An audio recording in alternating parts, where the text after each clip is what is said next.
نحمده ونصلي على رسوله الكريم اما بعد فاعوذ بالله من الشيطان الرجيم بسم الله الرحمن الرحيم واعلموا انما غنمتم من شيء فان لله خمسه وللرسول ولذي القربى واليتامى والمساكين وابن السبيل صدق اللہ مولانا العظیم۔ خلاصہ مضامین قرآن میں پارہ نمبر 10 رمضان المبارک 10ویں پارے کے مضامین کا خلاصہ آپ کے سامنے پیش کیا جائے گا۔ 9ویں پارے کے آخر میں سورہ انفال کا آغاز ہوا، اس میں اللہ تعالیٰ نے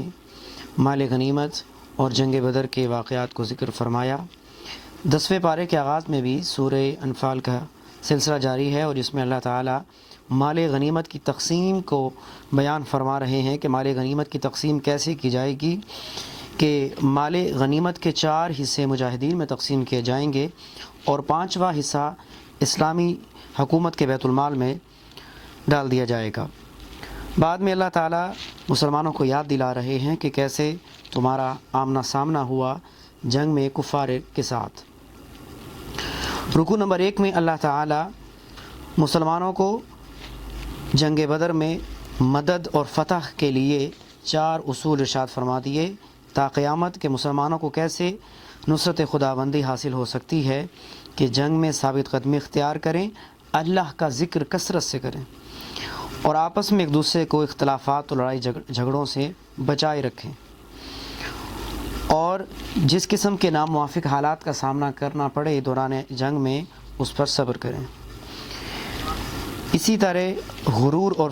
فخر اور دکھاوے سے بھی منع کیا۔ رکوع نمبر 2 میں 10ویں پارے کے منافقین کی ریشہ دوائیوں کا ذکر کیا جا رہا ہے کہ مسلمان ان سے ہوشیار رہیں،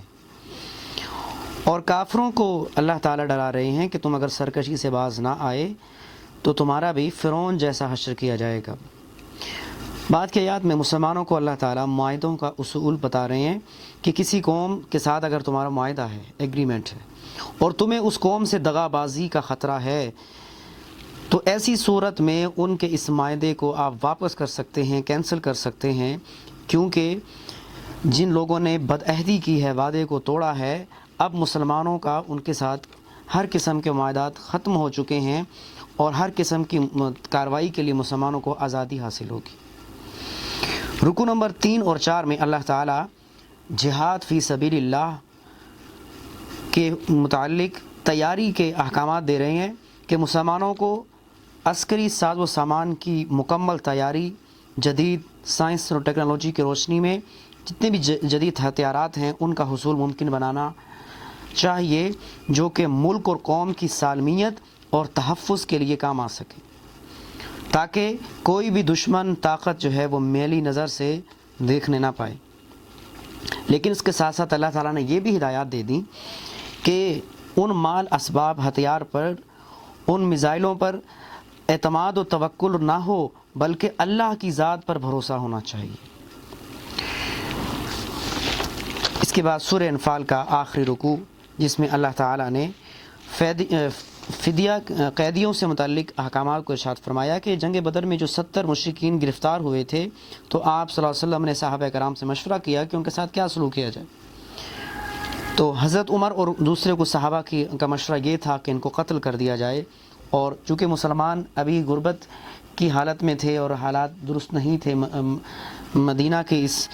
زندگی میں، تو دوسرے صحابہ نے یہ بھی مشورہ دیا کہ فدیہ لے کر ان کو آزاد کر دیا جائے۔ تو اللہ تعالیٰ نے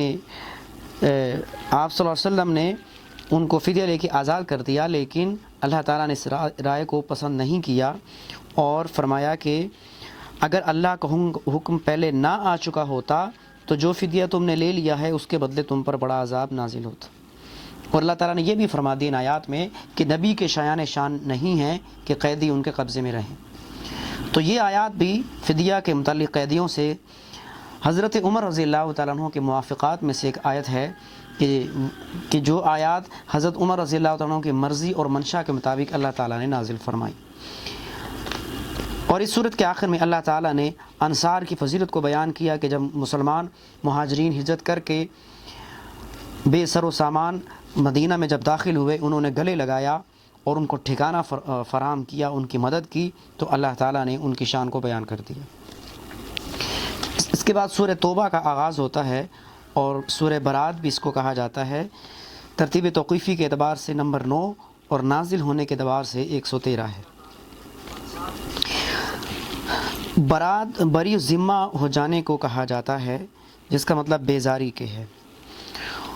اور اس صورت کے شروع میں بسم اللہ شامل نہیں ہوتی۔ اس کی وجہ یہ ہے کہ آپ صلی اللہ علیہ وسلم نے کاتب وحی سے اس کو نہیں لکھوایا، اور اس کی وجوہات میں سے مفسرین نے یہ بھی فرمایا ہے کہ چونکہ اس صورت میں جو بھی معاہدات تھے ان سے بری ہونے کا اعلان کیا گیا ہے، اس وجہ سے بھی بسم اللہ کو شامل نہیں کیا گیا۔ اس کے پہلے رکوع میں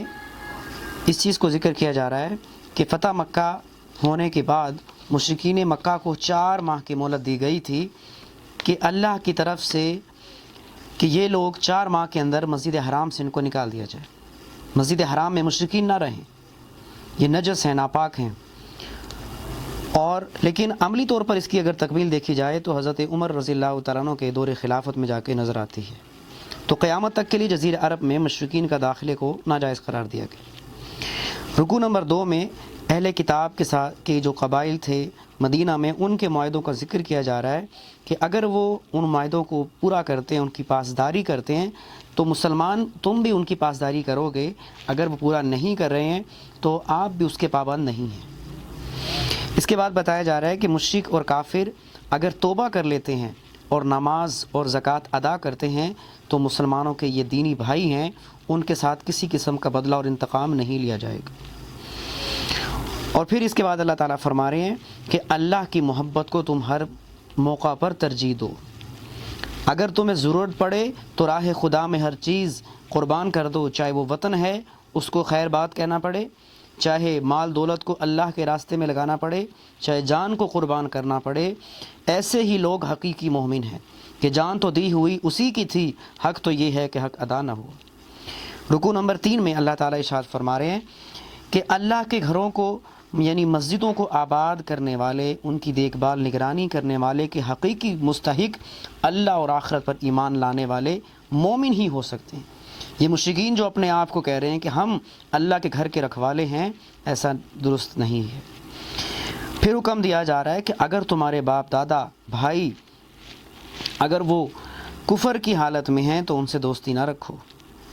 اور جو لوگ ان کو عزیز رکھتے ہیں ان کو عنقریب خمیازہ بھگتنا پڑے گا۔ رکوع نمبر 4 میں اللہ تعالیٰ بدر و حنین میں نازل ہوئی اللہ کی جو مدد اور خوشخبری تھی اس کو یاد دلا رہے ہیں کہ جب تک تم مشرکین سے قطع تعلقی رکھو گے، ان سے دور اختیار رکھو گے، اللہ تعالیٰ تمہاری آئندہ بھی مدد فرماتے رہیں گے۔ رکوع نمبر 5 میں یہود اور عیسائی کے مشرکانہ عقائد کا ذکر کیا جا رہا ہے کہ جیسے عیسائیوں نے کہا کہ عیسیٰ علیہ السلام الیاذ باللہ اللہ کے بیٹے ہیں، اسی طرح یہود نے کہا وقال الیہود عزیر ابن اللہ کہ عزیر علیہ السلام اللہ کے بیٹے ہیں۔ تو اللہ تعالیٰ نے ان کی نفی فرما دی کہ ایسا نہیں ہے۔ اور اللہ تعالیٰ ارشاد فرما رہے ہیں کہ یہ جو کافر لوگ ہیں یہ اسلام کے نور کو، روشنی کو بجھانا چاہتے ہیں، اور اللہ تعالیٰ ہر صورت اسلام کے نور کو چمکا کے رکھیں گے۔ اور پھر اللہ تعالیٰ ارشاد فرما رہے ہیں کہ مال دولت سونا چاندی کو جو لوگ جمع کر کے رکھتے ہیں، ذخیرہ کرتے ہیں، ان کی مذمت ارشاد فرما رہے ہیں۔ اور زکوٰۃ نہ ادا کرنا، اس میں بھی یہی ہوتا ہے کہ انسان جو ہے مال پیسے کو چھپا کے رکھتا ہے، جیسے قیامت کی نشانیوں میں سے آپ صلی اللہ علیہ وسلم نے فرمایا کہ زکوٰۃ دینے کو تاوان سمجھا جائے گا۔ تو یہاں پر ان کے متعلق وعید ارشاد فرما دی کہ جن سونا زیورات کو یہ سنبھال کے رکھتے ہیں یہ تپا تپا کر ان کے پہلوؤں پر، ان کے پشتوں پر لگائے جائیں گے، اور کہا جائے گا یہی وہ سونا اور خزانہ ہے جن کو تم جمع کر کے رکھتے تھے۔ رکوع نمبر 6 میں اللہ تعالیٰ مسلمانوں کو جہاد کے لیے ابھار رہے ہیں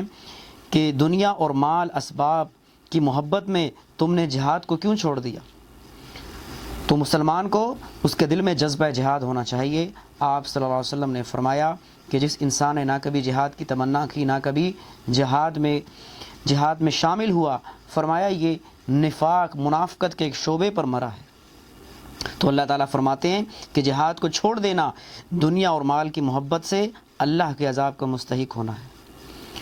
اور اس کے بعد منافقین کا ذکر فرما رہے ہیں کہ جو بہانوں سے، ہیلوں سے جنگ تبوک میں نہیں گئے۔ رکو نمبر 7 میں بھی منافقین کی برائیوں کا تذکرہ کیا جا رہا ہے کہ ان کے اندر جو برائیاں پائی جاتی تھی کہ یہ لوگ نماز میں سستی کرتے تھے، مال خرچ کرنے میں بخل اور کنجوسی سے کام لیتے تھے، اور مسلمانوں کا ساتھ صرف مالی مفاد کی خاطر رکھتے تھے کہ مسلمانوں کو مال غنیمت حاصل ہو جائے گا، کہیں سے مال حاصل ہو جائے گا تو ہم ان سے لے لیں گے، اور حقیقت میں یہ مسلمانوں کی آستین کا سانپ ہیں کہ اسلام اور مسلمانوں کو نقصان پہنچاتے ہیں۔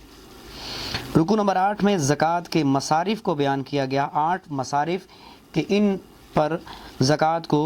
خرچ کیا جائے گا۔ اور اس کے بعد پھر اللہ تعالیٰ ان بدبختوں کا ذکر فرما رہے ہیں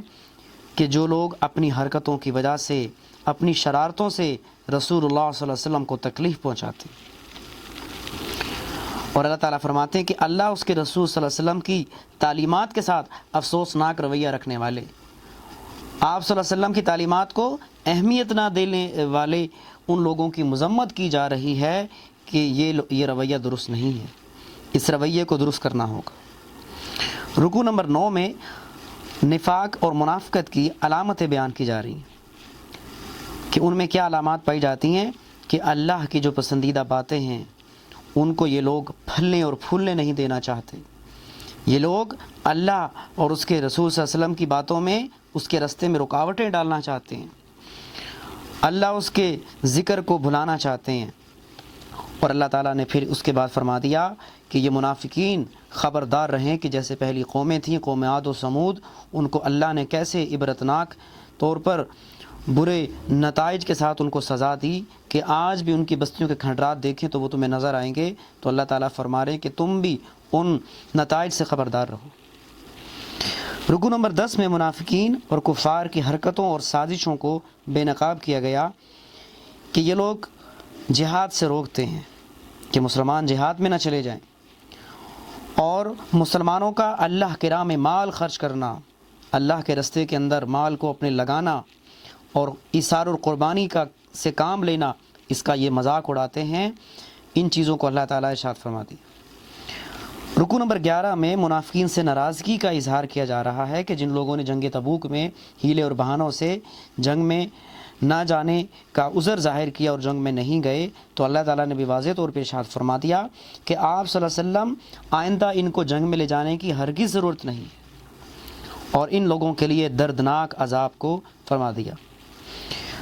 رکوع نمبر 12 میں اللہ تعالیٰ ان مسلمانوں کا ذکر فرما رہے ہیں کہ جو جنگ تبوک میں غریب ہونے کے باوجود لڑائی میں جانا چاہتے تھے، ان کے دل میں جہاد، جذبہ جہاد کا شوق تھا، لیکن جب جانے کے لیے حاضر ہوئے دربار رسالت میں تو سواریاں کم پڑ گئی، تو ان کو کیسے لے جایا جاتا؟ تو اب ان کو مجبوراً جب واپس کرنا پڑا کہ آپ واپس چلے جائیے، تو